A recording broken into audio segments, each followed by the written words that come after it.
नमस्ते विद्यार्थी मित्रमैत्रिणींनो.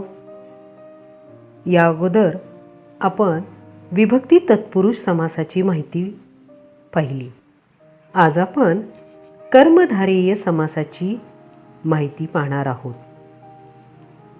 विशेषण व नाम एकत्र असलेले तत्पुरुष समास म्हणजे कर्मधारेय समास होय. उदाहरणार्थ, नीलकमल हा सामासिक शब्द आहे. या सामासिक शब्दामध्ये नील म्हणजेच निळे हे विशेषण आहे आणि कमल हे नाम आहे. म्हणजे विशेषण व नाम एकत्र असलेला जो समास तो म्हणजे कर्मधारेय समास होय. आता या समासाची काही वैशिष्ट्ये आपण पाहूया. पहिलं वैशिष्ट्य आहे, दोन्ही पदे एकाच विभक्तीत असतात. उदाहरणार्थ पहा की नीलकमल हा शब्द आहे, सामासिक शब्द आहे. यामध्ये पहिलं पद असेल नील आणि दुसरं पद आहे कमल. ही दोन्ही पदे एकाच विभक्तीत आहेत. दुसरं वैशिष्ट्य आहे, कधी पहिले पद विशेषण असते. पहा, तेच उदाहरण घेते. नीलकमल यातलं पहिलं पद आहे नील, हे विशेषण आहे. तिसरं वैशिष्ट्य आहे, कधी दुसरे पद विशेषण असते. उदाहरणार्थ घननीळ. इथं पहा, पहिले पद आहे घन आणि दुसरे पद आहे नीळ म्हणजेच निळे. घननीळ या सामासिक शब्दाचा विग्रह आहे घनासारखा निळा, म्हणजे इथे दुसरे पद विशेषण आहे. चौथं वैशिष्ट्य आहे, कधी दोन्ही पदे विशेषणे असतात. उदाहरणार्थ श्यामसुंदर. श्याम हे पहिले पद, सुंदर हे दुसरे पद. इथे दोन्ही पदे विशेषणे आहेत. या समासाचं पाचवं वैशिष्ट्य आहे, कधी पहिले पद उपमान तर कधी दुसरे पद उपमान असते. पहा, नीट समजून घ्या. उदाहरण दिले कमलनयन. कमलनयन म्हणजे कमळासारखे नयन. म्हणजे या ठिकाणी डोळ्यांना कमळाची उपमा दिलेली आहे. आणि दुसऱ्या उदाहरण आहे नरसिंह म्हणजे सिंहासारखा नर. म्हणजे इथं नराला सिंहाची उपमा दिलेली आहे. म्हणजे इथे दुसरे पद उपमान आहे नरसिंहमध्ये आणि कमलनयनमध्ये पहिले पद उपमान आहे. उपमेय आणि उपमान अलंकारामध्ये तुम्ही शिकलेले आहात.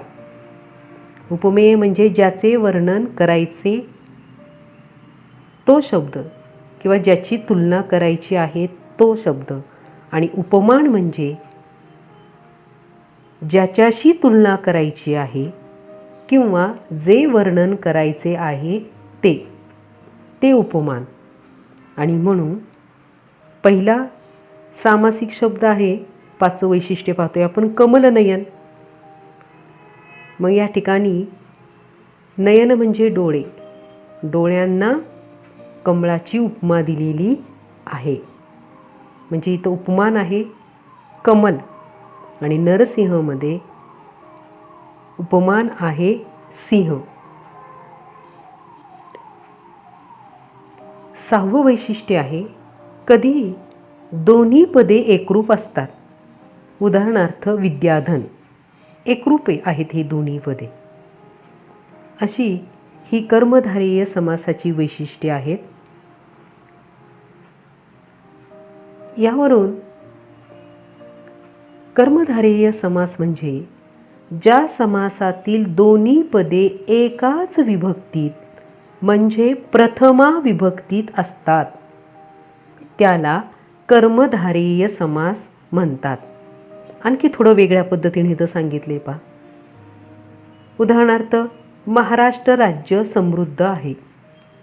या वाक्यातला सामासिक शब्द आहे महाराष्ट्र आणि त्याचा विग्रह केलेला आहे खाली महान असे राष्ट्र. आता यात दोन पदे आहेत, महान आणि राष्ट्र. ही दोन्ही पदे प्रथमा विभक्तीत आहेत. इथे कुठेही प्रत्यय लागलेला नाही. प्रथमा विभक्ती तुम्हाला माहिती आहे, प्रत्यय नसतो. आणि म्हणून कर्मधारेय समास म्हणजे आपण विभक्ती तत्पुरुष समास म्हटलं की तिथं विभक्तीचे प्रत्यय असतात आणि कर्मधारेय समास म्हटलं की इथं फक्त प्रथमा विभक्तीच असते. आणखी काही उदाहरणं दिली आहेत पहा सामासिक शब्द आणि विग्रह, म्हणजे तुम्हाला कर्मधारेय समास नीट समजून येईल. सामासिक शब्द दिलेले भाषांतर, त्याचा विग्रह केला आहे अन्य अशी भाषा, म्हणजे दुसरी अशी भाषा. भाषांतर. पांढरा शुभ्र म्हणजे शुभ्र असा पांढरा.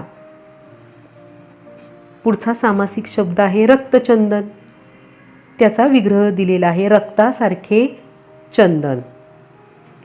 पुढे आहे घनश्याम, म्हणजे त्याचा विग्रह दिलेला आहे घणासारखा श्यामल. घन म्हणजेच मेघ, ढग. काव्यामृत, काव्य हेच अमृत. पुढचा सामासिक शब्द आहे पुरुषोत्तम आणि त्याचा विग्रह आहे उत्तम असा पुरुष. तुम्ही नीट निरीक्षण करा या सामासिक शब्दांचं, त्यांच्या विग्रहाचं, म्हणजे तुमच्या लक्षात येईल की या प्रत्येक सामासिक शब्दांमध्ये 2 पदे आहेत. त्यातले दुसरे पद हे महत्त्वाचे म्हणून तो तत्पुरुष समास, आणि इथं विशेषण आणि नाम असे एकत्र आलेले आहेत म्हणून हा कर्मधारेय समास आहे. आणि ह्या कर्मधारेय समासातील इथे सामासिक शब्द दिले आहेत आणि त्यांचे विग्रह केलेले आहेत. मग तुम्हाला स्वाध्याय दिलेला आहे, तो स्वाध्याय तुम्ही सोडवायचा आहे. काही सामासिक शब्द दिलेत, त्यांचा विग्रह करा आणि इथे विग्रहावरून काही सामासिक शब्द लिहा. हा स्वाध्याय तुम्ही सोडवला म्हणजे तुम्हाला कर्मधारेय समास हा छानपैकी समजेल. धन्यवाद.